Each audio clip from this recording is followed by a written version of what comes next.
Kate for getting us started. We have our member Q&A this evening, so we asked for some questions to be submitted over a few weeks, and we got a lot of great questions. The way that the program will go is we will answer, let's see, we have 7 questions that we'll answer. We do try to keep our programs to around an hour, so we'll do 5 to 8 minutes each. So none of these are a master class in any of these questions, but we do want to at least get you pointed in the right direction for the questions that you ask and give you some advice and maybe some resources to look at. I will monitor the chat box. So if you have questions, please put those in the chat box. We'll try to get to those with our presentations, but we'll also be looking at the time to make sure that we're able to address everything that we planned on addressing this evening. So if we have questions that were in the chat box that are, that warrant a newsletter article or a social media post or something, we will try to follow up on those if we feel like they definitely were not addressed this evening. So with that, we can go ahead and get started. Our first question, John Zabowski will be answering for us. And this is, oh, sorry, I did want to say also that we tried to go kind of broader with our questions down to a little bit more detailed and more specific. So this one is a little bit broad overview of different types of herbicide and times that you can use those. So John, you can take it away. Okay. All right. Well, welcome everyone, and thank you for joining us. So this question has 2 parts. The first part is how early in the year can herbicide be used to spot treat fresh cut growth? And then what types of herbicides are available to homeowners and their use? So the first part, the best time to treat any woody invasives is usually in the fall, and it's best to cut them about 1 to 2 inches above the ground and then immediately treat the stump with herbicide. So this is known as a cut stump treatment.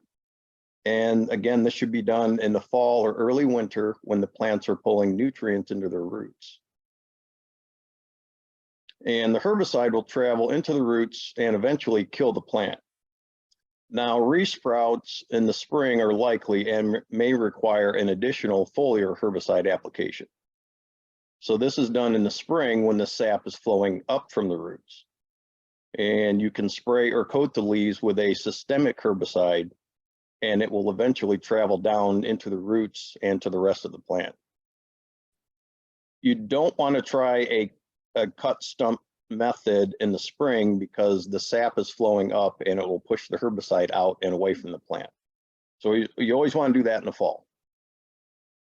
And then the second part of the question is what types of herbicides are available to homeowners and their use? So the most important thing to remember here is to read and understand the label of what you're using. Wear the proper PPE and don't apply the herbicide if rain is forecasted in a few hours. Most herbicides are rain fast in about 2 hours. And you don't want to apply foliar sprays when it's windy. You don't want the spray drifting back towards you or drifting to desired plants. So one of the best woody plant herbicides is called Crossbow. And this is a brush and broadleaf killer that doesn't kill established grasses. So Crossbow is available at Home Depot, and this would be my first choice for woody invasives. And it will kill pretty much everything except grass. So Lowe's also has brush and broadleaf killers, which are made by Ortho and Spectracide. I've never used them, but I'm sure they'll do the same thing. But I will say I used to farm with my uncle, and we used Crossbow a lot on bigger weeds and little shrubs, and it would knock them down within a few hours. So Crossbow is pretty good stuff. Now, Roundup is a good choice if you want to kill unwanted grasses and broadleaves. I don't know that I would use it on big woody plants though. So in conclusion, there are many herbicides for grasses and broadleaf plants, but again, please read the label and be aware of what you're using. Okay. Awesome. Thanks, John. Mhm. Any questions? I don't see any in the chat.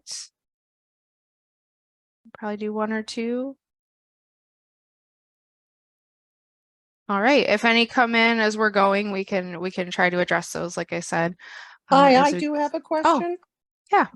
Hi, my name is Karen Bookout. I don't know if you need me to, I'll do my video too. I have, my husband and I have a fairly large area of woods on our couple of acres of property. And I have been cutting down with a bushwhacker or a brush, you know, I can't remember what it's called. The privet and the invasive honeysuckles, because I have chosen not to use the herbicides because I really just, you know, I don't want to put that poison out there. So it seems like the privet and honeysuckle that I cut to the ground last year, I can actually see that this year those areas look like that stuff's not coming back. And I just did another area a couple of weeks ago. But because you're talking about herbicides, should I expect that those things are going to come back, even if I've cut them to the ground? Most of the times they will. If you're diligent and want to keep cutting them back, you may kind of exhaust their resources. Mm-hmm. If they're small, my first choice is always to take a shovel and just pop them out of the ground. Well, some of them are, you know, babies, you know, almost seedlings, a foot tall, and then some of them are 5, 6, 7 feet tall. Yeah. So those I'm taking that bushwhacker to. I think, is that what it's called? Yeah, or brush cutter. Yeah. Brush cutter, yeah. Yeah, or loppers. Yeah. It just depends. Well, this is the one that goes on the attachment that goes to on the end of the weed eater, the steel weed eater. Yep. Yep. And it works really well. Yes, it does. I've got one too. Yeah. So, when they're 5 or 6 foot tall, the best thing to do is probably a cut stump treatment like we had talked about. That will usually kill the roots. When they're smaller, I'll dig them up with a shovel or even pull the seedlings like after it rains. They'll usually pop out of the ground pretty easy. But if you're not getting resprouts, you know, just keep an eye on them. Maybe you don't even need herbicide, but you know, there's usually seeds in the seed bank. So yeah, frankly, I'm a little surprised that you're talking about using herbicides at all. But I guess you have to do something. Less with two evils, rather than having to use the herbicide. Correct, and that's why we really like the cut stump treatment, because it's very focused on that plant and it doesn't spread to other plants. It'll go into the roots of that plant and kill it, and then it's usually done. So. Okay, thank you so much. You're welcome. Great. We have had, let's see, 5 questions come up in the chat. John, I don't know how you'd feel about maybe looking at the chat and seeing if you can answer any of those as we go. That might be a good way to do it. I will say there's one that's asking about pollinators. I would think that if you're doing this in the fall and you're really focusing on those plants that are not desirable and probably are not attracting pollinators, you're really avoiding a lot of that. Correct. And again, to answer a couple of these questions, like how much does it leach into the soil, and then the pollinators question, if you're applying this just to the stump that you've cut, there's nothing for the pollinators to get into. There's nothing to attract them. And if they're invasives, they're not going to be attracted to those usually anyway. They're going to go for the native flowers and native shrubs. So I don't see pollinators being a big issue or leaching into the soil, especially if you do a cut stump treatment. Awesome. Thank you. Mm-hmm. Okay.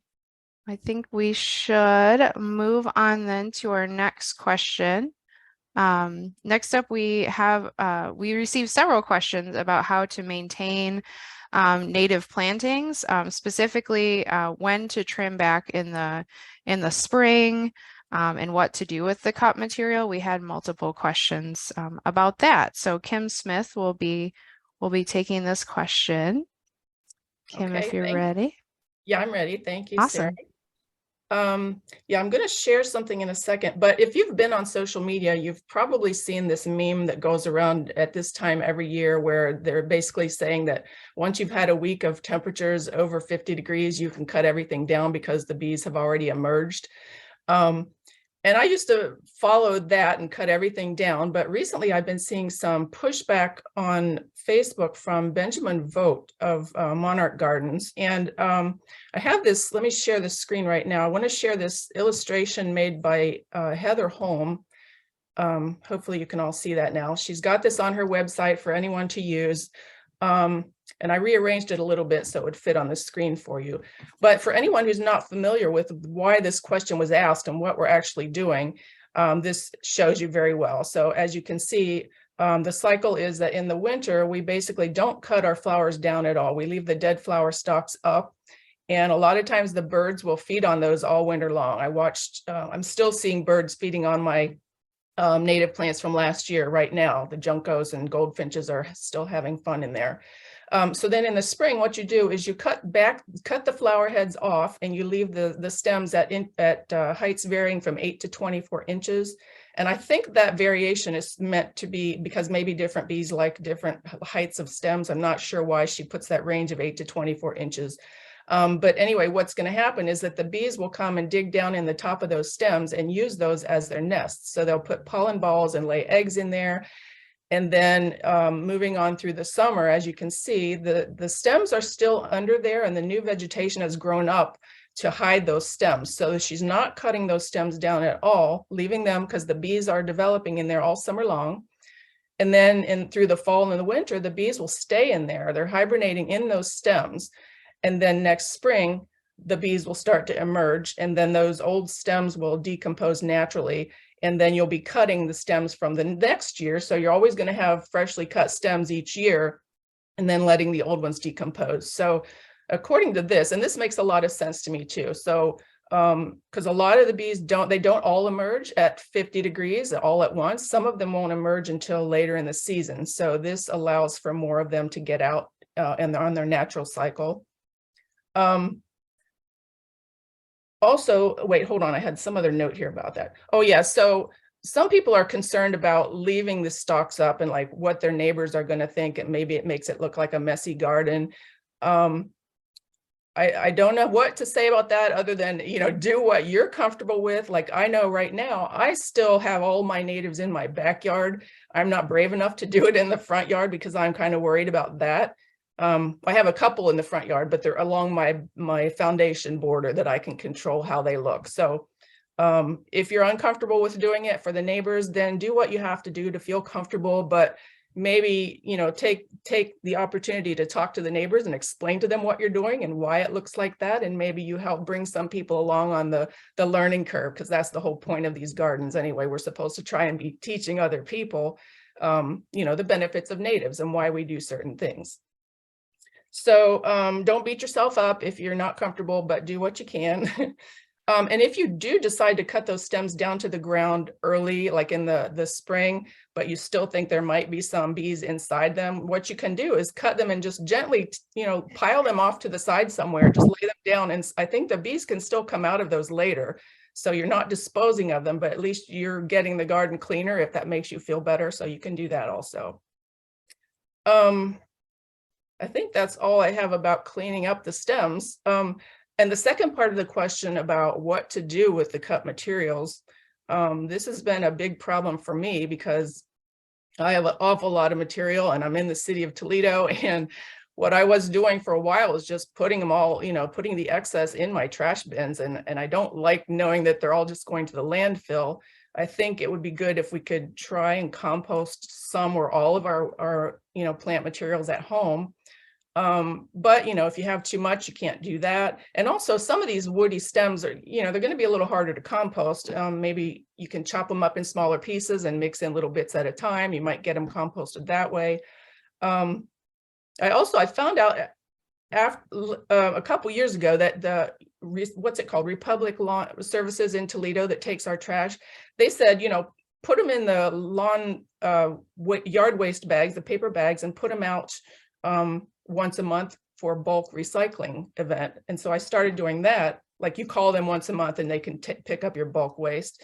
But then I found out that they're just throwing those in the landfill too. I thought they were composting them or something, but they'll pick those yard waste bags up and put them in the same truck as my neighbor's sofa down the street. So I don't think that's really what I wanted to happen. So let's see, I have one other thing to show you if I can get it to switch.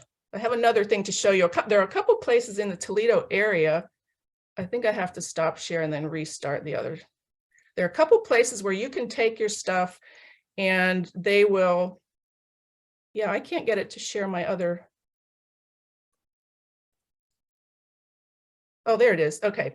Yeah, these are two places that I know of in the Toledo area where you can take your yard waste and they'll recycle it.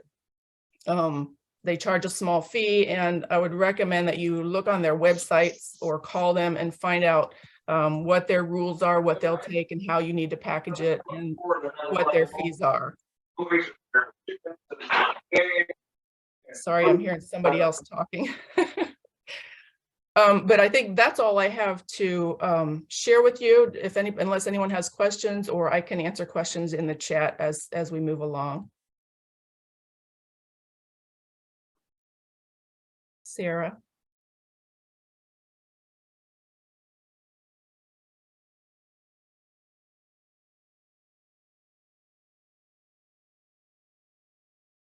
Sarah, you're muted. Are you talking?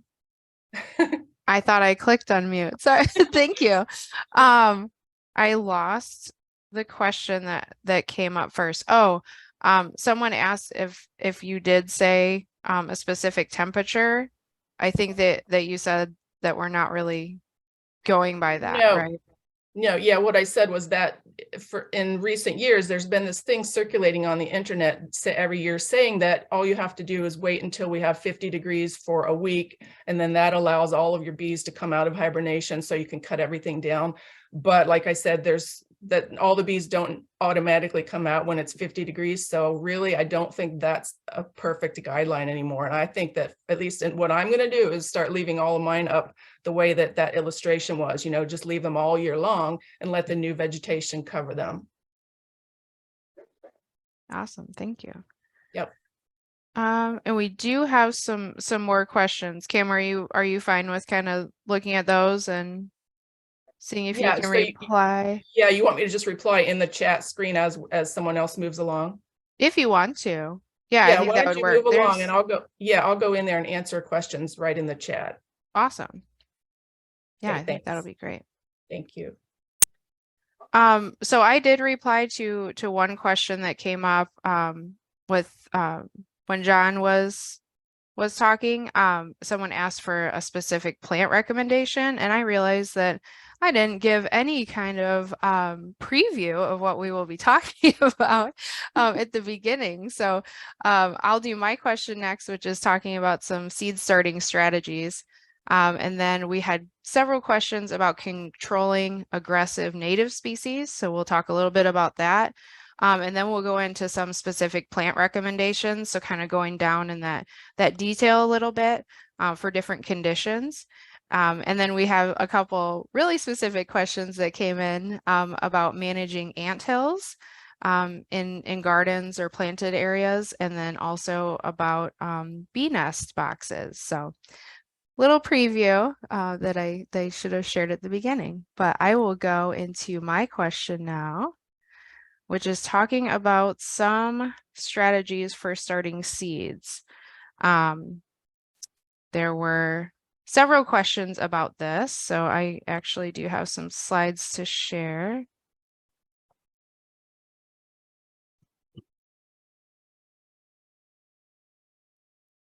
Okay, we seeing my slides? And the slideshow and not the presenter view? Okay.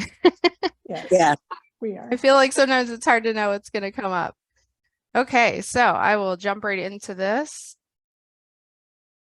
All right, so I just wanted to start, since, like I said, we're saying 5 to 8 minutes. This is going to be kind of quick, but hopefully give you some ideas to start with. So just some benefits of starting native plants from seed. Kate mentioned our plant sale coming up, and I know that native plants are becoming more and more available in the area, as started plants that you can just transplant into your garden. But there's several reasons why you might want to start from seed. So it's economical. Typically, you get much more plants for the amount of money that you invest if you're going with seeds. So if you're looking at a big area, seeds might be a great choice for you rather than a bunch of plugs or ready to go plants.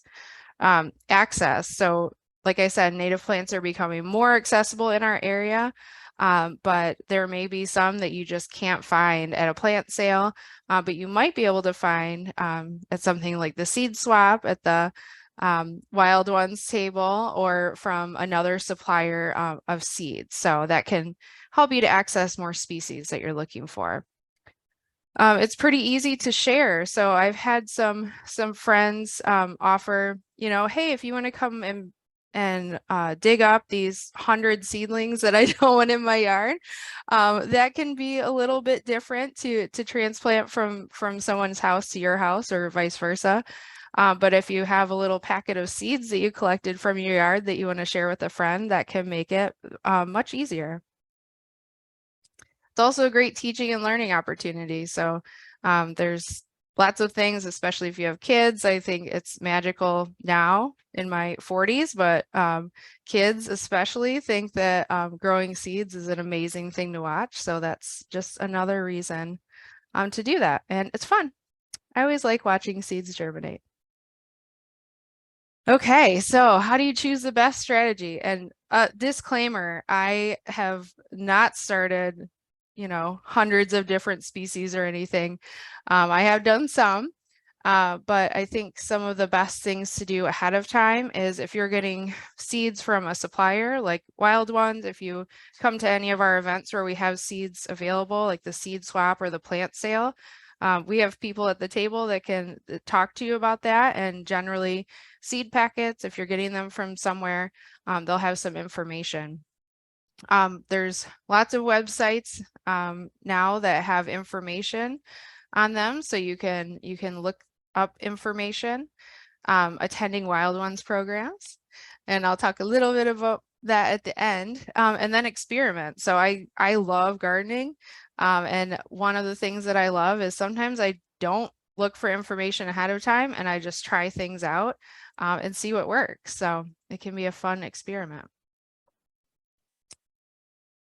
Okay, so then I'll move into some strategies and just talk pretty quickly through them. Hopefully give you some good ideas, or at least some terminology to look up if you want to look for more information. So there's different ways that some plants do best. So the first one I'll talk about is if you can sow them in fall or early spring. So the exposure to some cold, so if you're in early spring, that means that they'll probably get a couple frost events, and they can also go down in the fall if you're planting with seeds. You can do this in a bed or in your prepared site. We did have some questions about a large area, so won't go into detail about preparing, like a huge prairie, but if you have a prepared site, you can either broadcast the seeds or they may be different strategies based on the species. So you want to look at that. Or you can use containers. So on the far right, I did a program with Pickett Academy, which is a school in Toledo. And we had all kinds of different milk and juice jugs that the kids collected. And we started seeds in those in the early spring. And then we were able to send a bunch of milkweed for them to plant at their houses, which hopefully their parents were happy about that. But some examples for this strategy are asters, milkweed, and columbine. So that's left to right in those plant pictures. Okay, and this is so in the fall or in the winter. So these are seeds that really need that more extended cold period. you know, late spring or early spring wouldn't be great because they need a little bit more than those couple of frost events. All of these pretty much you can put in your treated or in your prepared area or bed, or you can use containers. So on the far left are, it's a little snippet of the containers. We ended up having 48 containers that we started in that project that I did. So that was fun. But a couple of examples for this strategy would be Joe Pieweed in the middle, and then blue vervain on the right.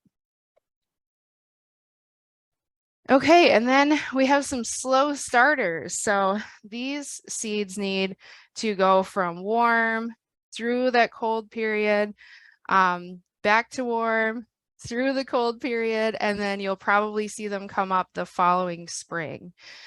So definitely one thing to remember is you want to mark where these are sown so that you can remember to look for them after that extended period. And a couple of examples of this are wild ginger on the left and then witch hazel on the right. And then we will have a couple of opportunities to dive deeper into working with seeds. So we'll have a program in October, seed collection. So you'll learn how to collect seeds from different species that are local. And then in November, we'll talk about preparing those seeds.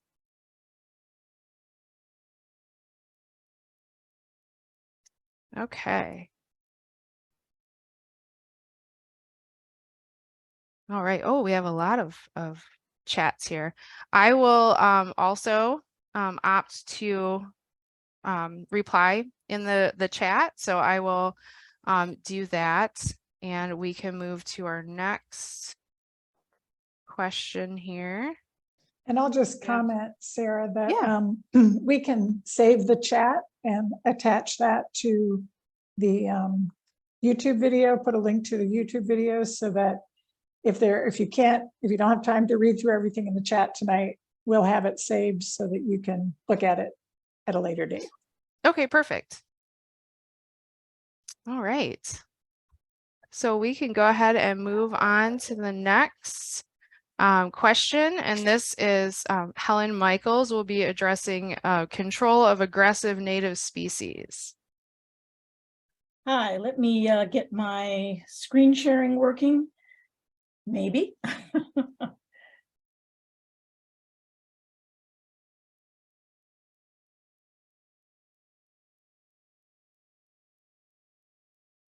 Sorry, I have the, there we go. Can you see my screen now, everyone? Okay, cool. I focused most of my answer with regard to the specific question that was on here, which was controlling aggressive native species. Poison ivy was asked about specifically.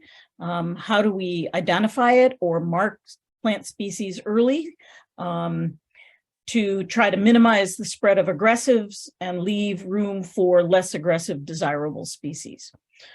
So most of my remarks are going to be directed towards poison ivy, just because it's such a bad boy, and it's harder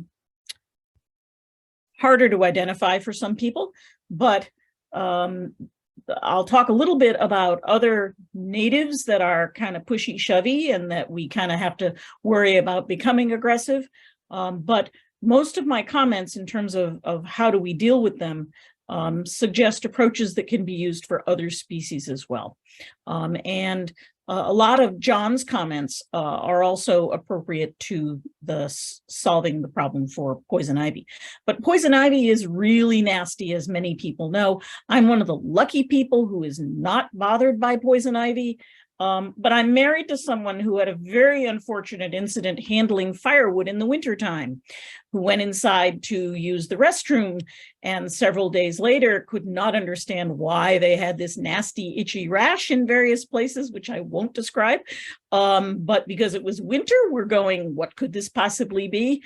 Until we realized that there were some pieces of wood, some logs that had stems, dormant stems or dead stems, it really doesn't matter, but it still got him. So poison ivy requires pretty aggressive tactics, if you will, to deal with its unique issues. So let me see if I can get this to go. Yes, there we go. So visually, I thought it would be best to start with a drawing to highlight the features for identifying it. If you're into Latin, this is in the genus Rus. Toxigodendron is the species. And the thing that everybody says about poison ivy is that, you know, leaves of 3, let it be. But that's not quite good enough, because as you'll see in a minute when I show some mimics, if you will, or similar beasties, that there are other things that have 3 leaves. So start with 3 leaves, but then start focusing in on some of the aspects of those leaves. So first of all, if you look at this illustration, the margins are jagged. So a lot of plants that, you know, you're used to will have very smooth edges.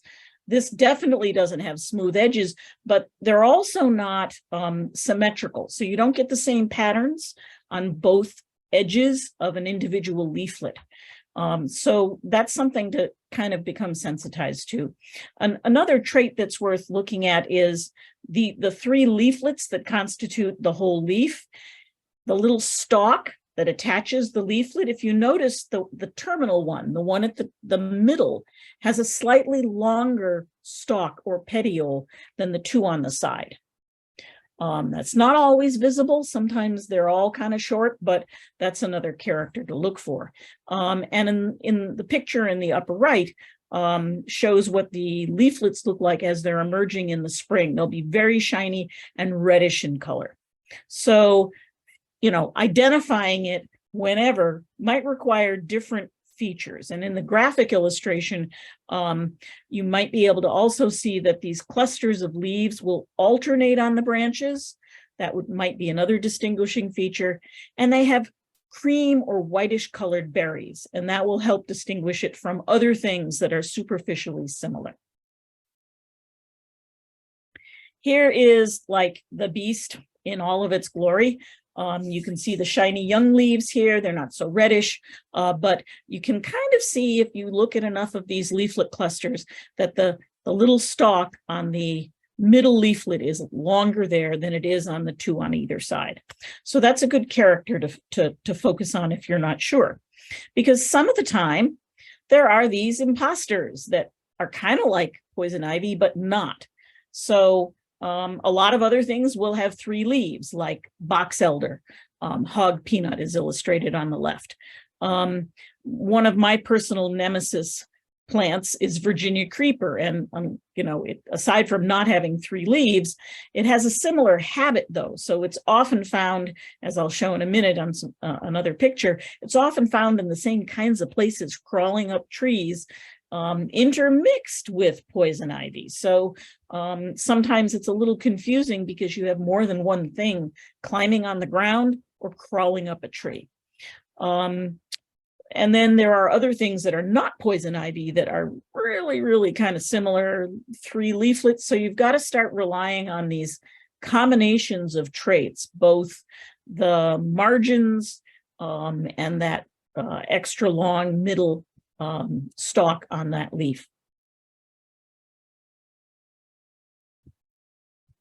Okay, we'll do it this way. There we go. So, you know, on the right is one of the other things that you might encounter, and that is poison ivy's climbing all the way up a tree trunk, and it's way up in the canopy. And, you know, you put your hand out to lean up against that tree, and whoa, what do you know? You've just touched the climbing trunk. So the climbing stem. So be on the lookout for these sorts of things. Undoubtedly, the other little stems on the left there, next to the climbing one, the photo on the right is what I'm talking about here, are also younger stems that are climbing up the tree. But as I alluded to a minute ago, you know, they hang out well with Virginia creeper. And as far as I'm concerned, everything that you might want to do to poison ivy, in my opinion, should also be done to Virginia creeper, because although it isn't irritating to the skin, it can be a really aggressive native and cause huge issues. So what do you do? I put the website where I brought together a lot of this information from in case people want to track this down for themselves after the presentation. And the very first thing that we need to worry about, of course, is the fact that, you know, you want to just grab it and pull it. Well, first of all, no, because unless you're wearing gloves, you don't want to grab onto it at all. But more importantly, even if you have protection, it's going to resprout. And I hate to be this way, but this is a bad boy that herbicides are really made for. If you've got just a few plants, you can probably pull them and dig them out, no problem. But most of the time, poison ivy comes in packs, large amounts, and the birds are really good at spreading around the plants. So it's just not going to be adequate if you just try to cut them back and hope that they won't come back, because you will be unfortunately disappointed. Furthermore, because of the irritant in the tissues of the plant, known as urushiol, this is something you don't want to mow, and this is also something you don't want to burn, because that nasty chemical can be released into the air and actually cause damage to your lungs. So if you're going to go after this guy, use protection, long sleeves, tall socks. You know, you don't want to be wearing flip-flops with this guy. Rubber gloves or some kind of glove protection. Some people also make a point of having the gloves be long enough that they cover your sleeves or cover any exposed skin between the glove and the end of your sleeves.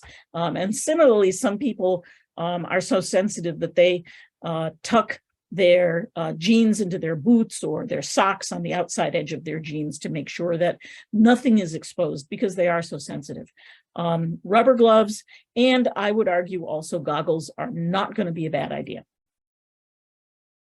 So people talk about time of year. Yes, you can do it during the growing season, but if you really want to kill this beast dead, as John mentioned, it's really best to do it after the leaves drop in the fall. And if you're going to be working with herbicide, you don't want wet surfaces all over the place, and you absolutely don't want much wind. And just to reiterate, as John said, when the leaves have dropped, that's the point in time when the plant is pulling things down into its root system.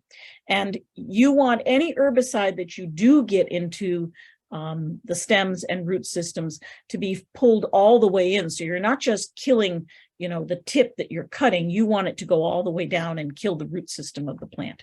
And so you're taking advantage of the natural flow of materials in the plant if you do this in the fall. Whereas, just to reiterate, as John said, if you do it in the spring, all of those sap materials are flowing in the wrong direction and will undo your good efforts. So as much as I don't like herbicides, and I really wish we never had to use them, the most effective approach is to use some combination of both manual and chemical removal. So use some kind of loppers or clippers to remove as much material as possible. And in this case, you want to be cutting the stems. Don't just madly chop away at the leaves, because you're also, that shredding is going to be releasing that nasty chemical into the air and might be getting into your lungs. So here's the real most important technique that I want to share with people. And that is, you can either spray, but I'm not a big fan of spray because in my opinion, it's always more windy than you want. So I like to use just a dribble of herbicide or a tool that allows me to physically daub either glyphosate or triclopyr, known as Roundup. Gosh, now I already forgot the one that John was mentioning. Crossbow, I believe was what you said. I personally haven't used that, but I bet it would be just great on poison ivy. Any of these products, these herbicides, are really what you want to use. And what you want to do is the cut stem approach, and then daubing this material onto that cut stem, preferably within about 20 minutes. You know, you don't want to come back an hour later. And the very best thing is to incorporate into the herbicide that you use some kind of a tracking dye so you can see where you've actually been. So blue vegetable dye is a commonly used material. You put it into the herbicide, and when you apply it to the surface, you can actually see where you applied it, and you know that that's when you got, and you got well. Now, my favorite tool on the planet is something known as the tongs of death, as illustrated in the bottom corner. Some people like the glove of death, which, you know, if you're wearing a rubber glove, you can then put like a cotton glove over it and then spray herbicide on that glove. Or maybe you'd want to put it on the fingertips in this case and touch the cut ends. But with something like poison ivy, I want to put as much distance between me and the poison ivy as I can. And so these tongs of death, which are just ordinary barbecue tongs that you have adapted to have some kind of absorbent material on the inside of the ends of the tongs, are just great. And I want to emphasize, we're not just spraying herbicide all over the place. We are being surgeons, okay? Surgeons for the planet, I like to think of it as. And we're getting these herbicides directly in contact with the smallest surface area possible, and applying it to, you know, say a cut stump directly, or perhaps if it's something that does have leaf material on it still, across the surface of the stem. And you can actually do that very surgically in between other plants that are nearby. I saw someone in the chat had posted concerns about harming a lilac nearby. And yes, these herbicides will harm a lilac nearby, but you shouldn't be spraying it all over the place in a situation where wind can be carrying it.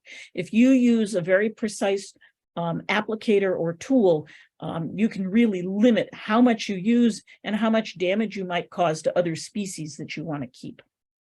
So that's my little speech for the tongs of death. And if you're really, really opposed to using herbicides, you can dig out the roots, but you're likely to have to do this many seasons in a row before you've really succeeded in killing this beast. Finally, people talked about disposing material. This is one that you just don't want to leave around for someone else to touch. So you want to both take your plant material and the gloves that you may have contaminated either with herbicide or chemistry from the poison ivy, put that stuff in the trash. And don't forget, in this case, about cleaning your equipment and your boots, because they too may have residues from the herbicide or the actual poison ivy on them. So this is a beast and you got to give it some respect. But these methods, I think, can be really effective at taking care of poison ivy and other invasives, that particularly the woody invasives. But the same approach can be used pretty much for almost any perennial, I would argue, with adjustments for the kind of plant to which you might be applying it. Just a few other examples that, you know, I mentioned previously, Virginia creeper, which keeps, every year it keeps trying to take over my garden. And that's because it's up in the trees behind my yard. And, you know, it's a native, it's happy, the birds like it, that's great, but I keep it in its place. And so I have a constant battle.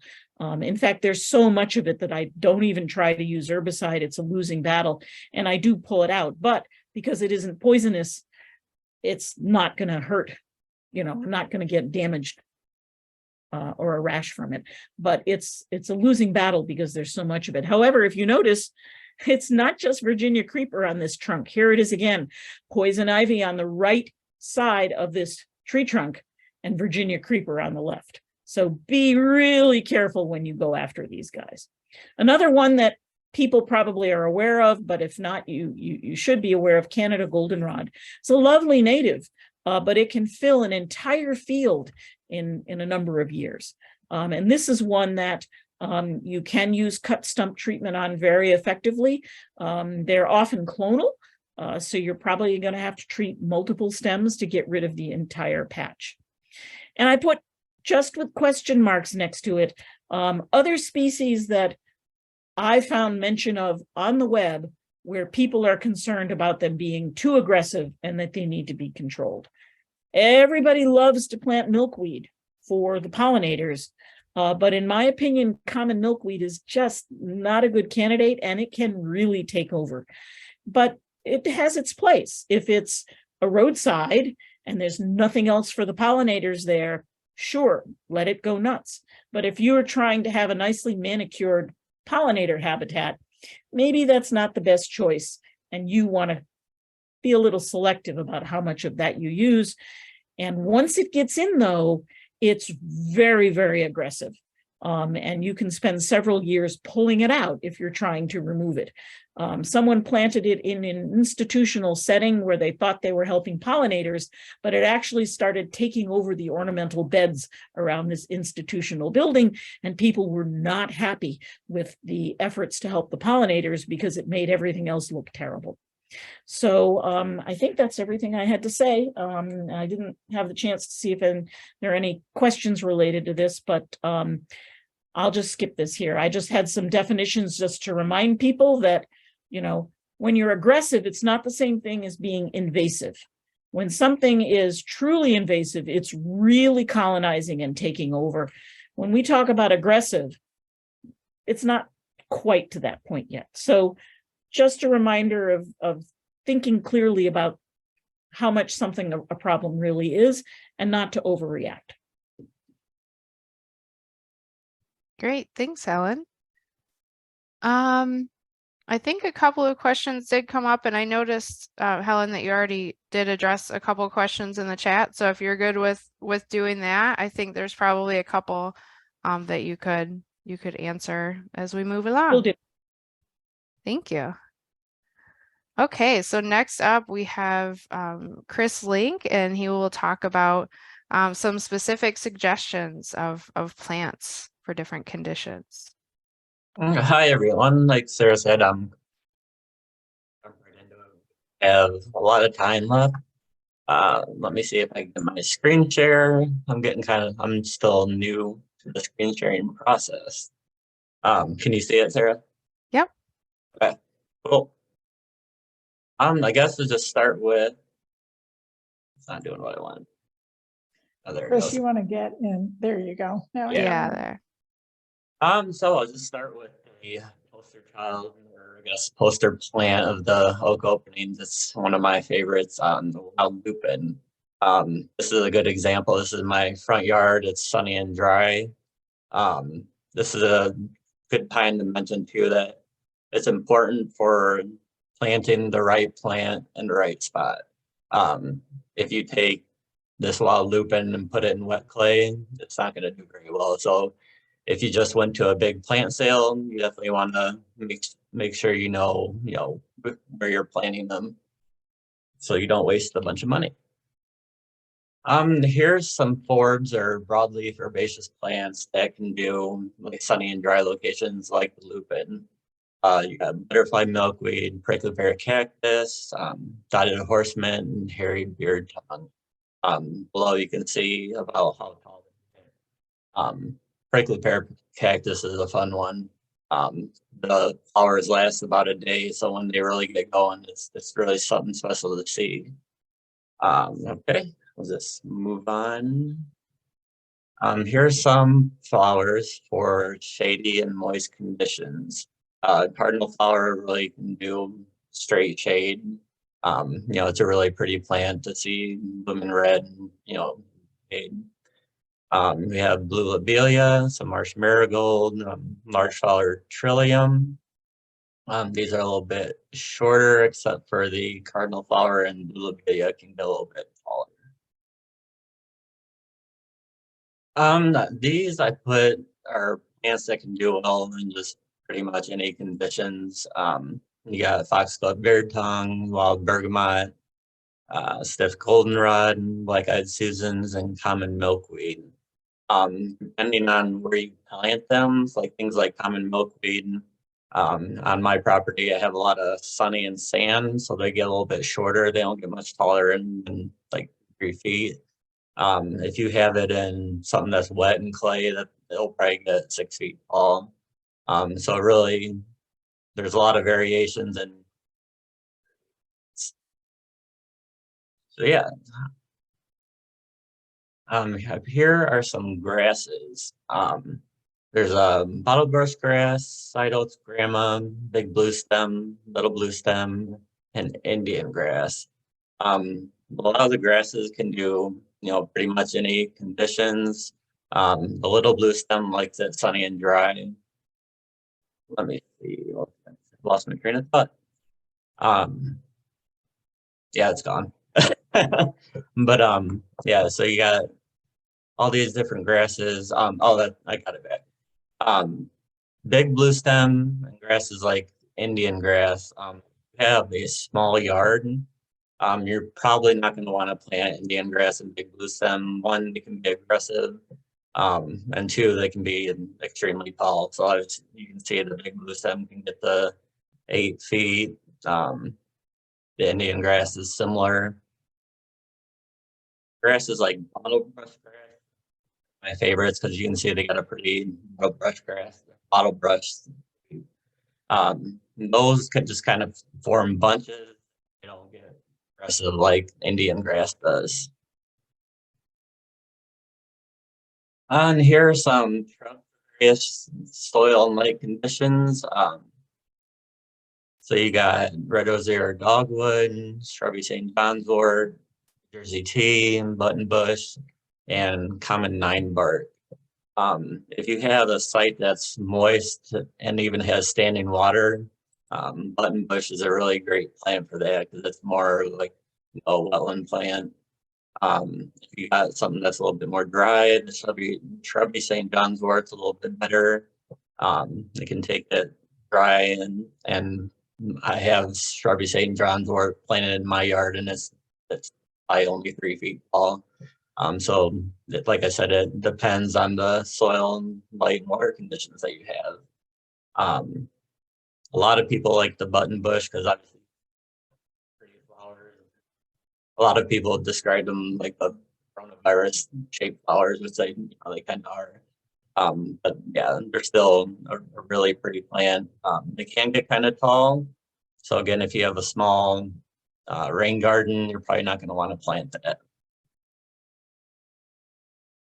And here are some local plant sources. It's a good plug for the Wild Ones Green Urban Initiative partnership. We're going to have a plant sale on May 20th and 21st. And you can see all the different growers, Metro Parks Toledo, Bradford Blooms, the 577 Foundation, the Wild Lupin, and Guts. And if you are a member, there's a pre-sale on Saturday from 10 to 12. These I won't go through all of them because with the program being recorded, but here are a bunch of various different local plant sources. Some are a little bit farther away, like Ferroflora is up in Ann Arbor. Auto Gardens is down in Delaware, Ohio by Columbus. But most of these, not most, but all of these have natives. Some you have to be a little bit aware. They have cultivars that have been bred from natives, but they've been bred to be, a little bit different. It's like, so that is something to have. Cultivar or a straight native. And here is where I got where I get my information the most. The Ladybird Johnson Wildflower. A lot of great information about different kind of natives. And some books with the plant information.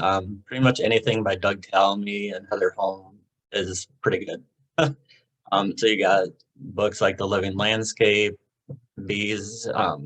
Even though it's a book about bees, it also talks about their native plant host and what they like.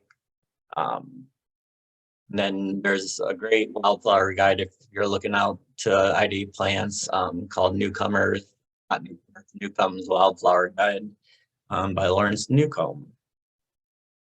And that is all I have. All right, thanks, Chris. Yep.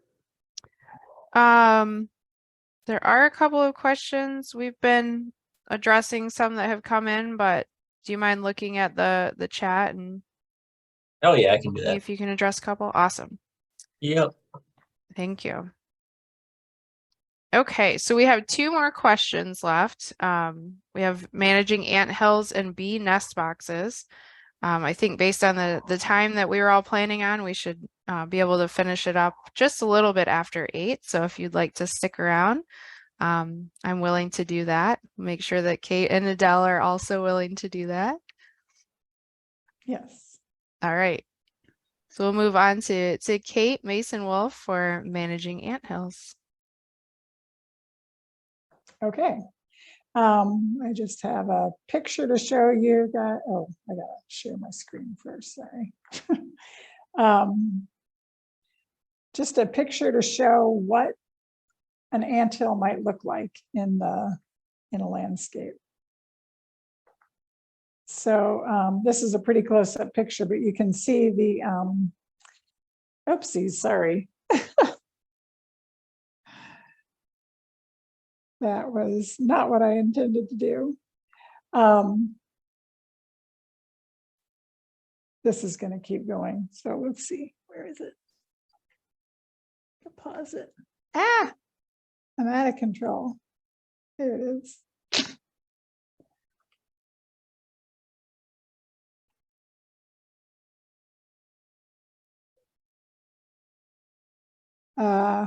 I don't know how to turn it off. So I'll just show that and then stop sharing my screen. Anyway, so these are typically Allegheny mound ants is the kind of ant that we're dealing with when you have a big mound like that in a garden area.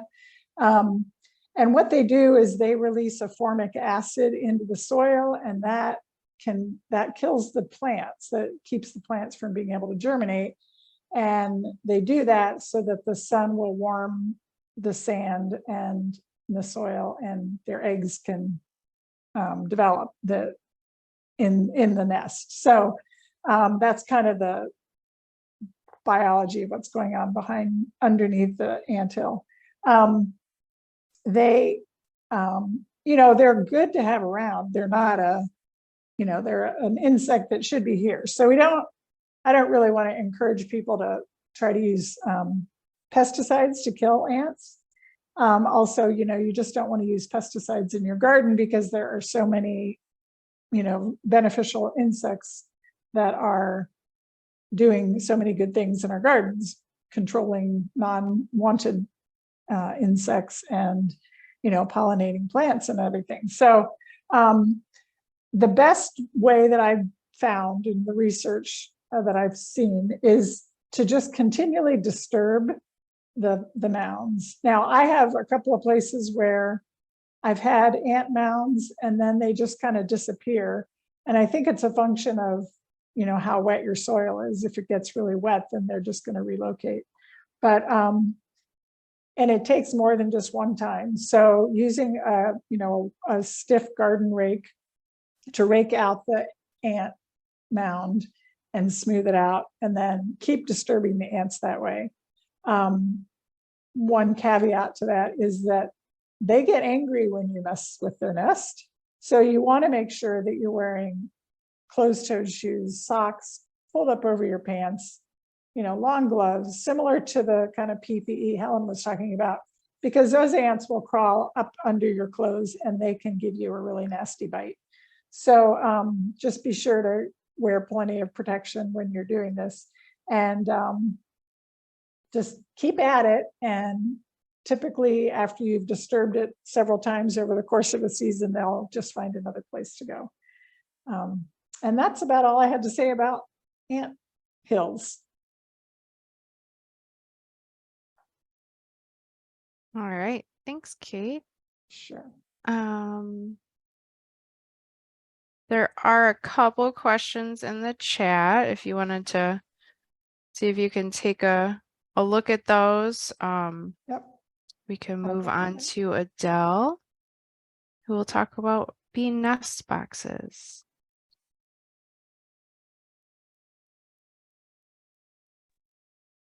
Hi, everyone. Okay, let me share my screen.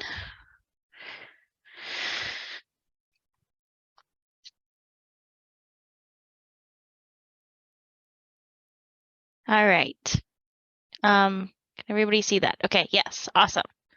Okay, so we're talking about native bee nest boxes here, and I have a little picture here of one that I made at a program with the Black Swamp Conservancy last year, and you can see in the bottom of the house there that some bees did decide to use it as a nest, so they must have liked it. I was really happy about that. Um, so my expertise is really honeybees, but I've been trying to pay more attention to our native pollinators lately. Our native pollinators are a lot more adept at pollinating native plants. So as native gardeners, like we are in this club, it really benefits us to support native bees. And to help everybody remember the best building techniques, I made this little mnemonic here of ABCs of housing native bees. The basic concept is that we want to build a small structure that will protect the larvae from the elements. And Kim was talking about, actually, Kim's tied in really well to this. Kim was talking about the stalks from the flowers and how native bees would nest in there. So it's the same concept. Our native bees are mostly solitary bees. So we're familiar with like honeybees that have the large colonies and they work as a democracy. But our native bees, they are solitary bees and they nest by themselves. So if you look at my structure here, you can make your native bee house out of any sort of material that's going to protect the tubes that you choose to use. So the actual housing is going to be what I have here is paper straws. So the actual housing is going to be the little paper straws, but you want to choose something that's going to protect that. So this box that we built, it is wooden, so it's untreated wood around the edge, and then that little bit of roofing material to keep moisture off. So let's look at how this structure exemplifies the ABCs of housing native bees. Okay, so we want our native bee house to be attached to something securely. So whatever structure we provide, it needs to be attached. Mine is not very well attached in this picture, but I have since sort of knocked it down, strapped it down a little better. The bees will have a hard time landing if the box is moving around in the wind too much. And when the larva is growing in the nest, movement of the box can cause development issues or cause it to fall off of its pollens that the adult bee will deposit in that tube for the larvae to eat as they're developing. So you want it to be securely attached to something. And then B, you want the material that you use for your tube to be breathable. So the outside of this box, like I said, is untreated wood, and then the inside needs to be made of something like a paper straw or a hollow bamboo rod. So you'll see a lot of ones that are like drilled into wood, and you'll see a lot of native bee houses that are like holes drilled into wood, and we want to not use that style because we want to have something that is easily an easily breathable material like paper straws. And then that leads us to C, clean, which is another reason why you want to use something like paper straws, because you need to be able to clean the tube material out every spring. So like Kim was talking about, there's that natural cycle of the old flower stem that you can then cut down in the spring once the bee has finished using it. So we are mimicking our flower stems here, and every spring, once these flower stems have been used, we want to replace them, and that is going to help keep pests and diseases from moving into our native bee house. So that would actually be more harmful to the bee. So if we're using the same tube year after year, it can encourage pests and disease. And so in this situation, you would actually be helping the little bees more than, hurting the little bees more than helping them. And then the S is small. So organically, since our native bees are solitary, they would not be jam-packed into a super condensed space. And while bigger native bee houses might look really attractive, it's actually a better idea to make several smaller houses rather than a big one. And this would mimic how our native bees are distributing their cocoons like throughout nature naturally. So if we made like 3 or 4 smaller native bee houses and spaced them out throughout your property, that would be a little bit more of a natural setting for the bees. So that also keeps them healthier because when they're all crammed together, then it's easier for diseases and pests to move through them. And then I think I put a second slide here. Yeah, so there's a close-up of the straws that have been used by bees. And so I'm excited to see if they'll emerge in the spring here. And then I'm going to go through and replace all of these straws with clean straws so that it'll be fresh for next year. And that is all I really have to say about native bee boxes. Hopefully that was helpful.